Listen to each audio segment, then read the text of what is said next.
A continuación, Alexis Maldonado nos hablará sobre las cuevas santuario en la costa este de Yucatán. Alexis es arqueólogo y está realizando el doctorado en el Departamento de Prehistoria y Arqueología de la Universidad de Granada.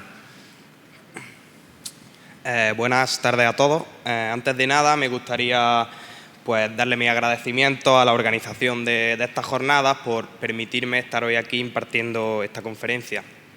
El tema del que le voy a hablar, que se me ha olvidado poner esto.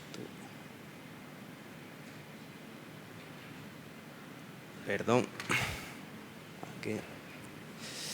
El tema del que va la conferencia es un tema de estudio al que aún le queda muchísimo recorrido académico a lo largo de la arqueología mexicana y la arqueología maya concretamente.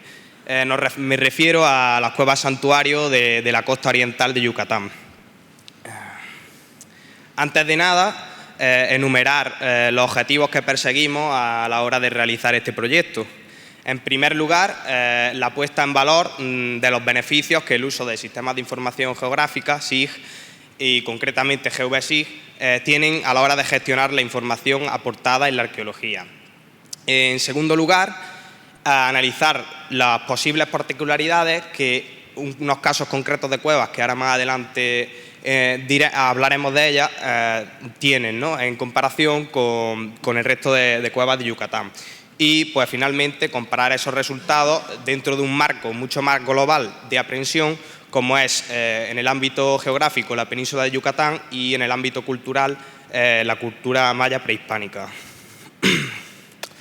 Bien, como ya hemos visto a lo largo de toda esta serie de ponencias que se llevan impartiendo desde esta mañana, la aplicación de los SIG y concretamente de GeoVSIG es una herramienta muy beneficiosa en un montón de disciplinas, desde la arquitectura, la ingeniería forestal, la informática. En el caso de la arqueología, esto no es una excepción, sino que GeoVSIG se convierte en una herramienta totalmente útil a la hora de abrir nuevas posibilidades de estudio en las sociedades humanas.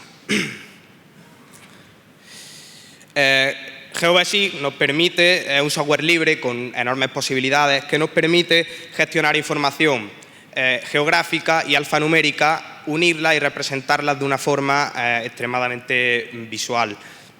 Además, nos hace que el trabajo de campo en arqueología y el estudio de esta se agilice enormemente.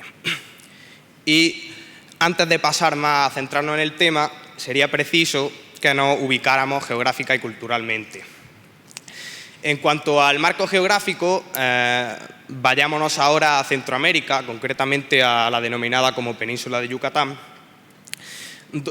que alberga los 3 estados mexicanos de Campeche, Quintana Roo y Yucatán, junto a parte de un cuarto que es Chiapas y parte de Guatemala, así como Belice. Nos vamos a centrar especialmente en esta parte nororiental de la península.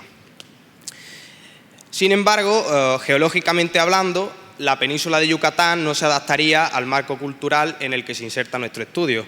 El denominado como Mayaz y Mayaf, como lo llamaban los antiguos mayas, y que, como ven aquí ustedes, la extensión que tiene ocuparía, además de lo ya mencionado anteriormente, el Estado mexicano de Tabasco también, junto con países como El Salvador y Honduras. En este marco cultural se desarrolló una fructífera e importante civilización, como fue la maya, prácticamente desde el primer milenio antes de Cristo hasta el siglo XVII después de Cristo, cuando las tropas coloniales españolas terminaron de someter a algunos conatos de resistencia que quedaban en forma de comunidades mayas. De hecho, incluso hoy día quedan algunos subterfugios en forma de comunidades. En este marco geográfico y cultural, el fenómeno kárstico es extremadamente frecuente. Debido a la composición caliza de este terreno, formaciones o relieves como son las cuevas o los cenotes, las aguadas, etcétera, son un tópico paisajístico muy habitual. Mucho más conforme nos dirigimos al norte, donde este fenómeno se acrecienta. No obstante, dentro de este sinnúmero de formaciones que existen en Yucatán, nosotros vamos a centrarnos hoy en unos casos muy concretos, incluso que son únicos dentro de la tipología de cueva a la que pertenecen, como es la de cueva santuario, que ya de por sí son raras en Yucatán y que se caracterizan principalmente por la presencia en su interior del denominado como altar trono. Nos referimos a la cueva de Table, Sinán A, Xcaret, Nacán, San Francisco, Pitachén, Xel-Há, Tancaf y Muyil. Todas ellas, como digo, ubicadas en la costa este del estado mexicano de Quintana Roo. Estas cuevas tienen una serie de características, empezando por la ausencia en su interior de materias primas explotables, es decir, estilo agua, paligorskita, que es un filosilicato de aluminio empleado en la construcción, el cancaf, que es otro tipo de material empleado para la creación de cerámica. También en el interior de estas cuevas normalmente existe arte rupestre y lo que es su principal característica de estos casos concretos, que es su ubicación. Su ubicación cercana a centros urbanos prehispánicos mayas, como es el caso aquí en la isla de Cozumel, que cerca de apenas 10 kilómetros o 15 de San Gervasio, pues se ubican las cuevas de San Francisco y Pitachén. Y lo que sin duda la hace única, que es su cercanía con el mar, el cuerpo de agua por antonomasia, ¿no? En el caso de San Francisco y Pitachén, menos de 3 kilómetros, y en cualquier caso, en el resto de los ejemplos, nunca sobrepasan los 5 kilómetros de distancia de la costa. Aquí hay otro ejemplo, el de la cueva de Table. Y bueno, el agua para los mayas era un elemento religioso y simbólico muy importante.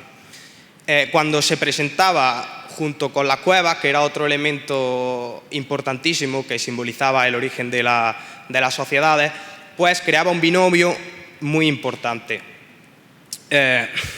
Y además debemos tener en cuenta que el mar se convierte en una zona de comunicación, en una forma de comunicación muy rápida, eficiente y bueno, relativamente segura. Todo esto nos lleva a pensar que estos ejemplos de cuevas bien pudieron haber sido centros antiguos de peregrinaje. Esto es una realidad que ya se constata en numerosos ejemplos de cuevas en Yucatán, como es el caso de Nakhtunic, donde James Brady y un equipo norteamericano pues ha conseguido poner en evidencia, ¿no?, el hecho de que allí se produjera un fenómeno de peregrinación importantísimo. Cuanto más en estos ejemplos que, al estar tan cercanos del mar y, como demuestra el registro arqueológico, presentan actividades pues, de orden religioso y simbólico, pues aquí se acrecienta, ¿no? Esto nos lleva a concluir, pues bueno, en primer lugar, que los sistemas de información geográfica y especialmente GeoBSI se convierten en herramientas tremendamente útiles para el arqueólogo en la arqueología en general y muy particular en la arqueología del paisaje. Igualmente, estos ejemplos que acabamos de ver de cuevas santuario, las 9 cuevas que acabamos de analizar, parecen ser un rara avis dentro del marco general de las cuevas de Yucatán, no solo de las cuevas en general, sino incluso de las propias cuevas santuario. Un caso analítico al que invito que se profundice en un futuro. Y no obstante, a pesar de que estos ejemplos tan concretos pues, presentan unas características diferenciales, esto no debería modificar nuestra apreciación general de las cuevas mayas de Yucatán como espacios principalmente domésticos, económicos y, en definitiva, alejados de cualquier concepción religiosa o ritual. Y nada, muchas gracias.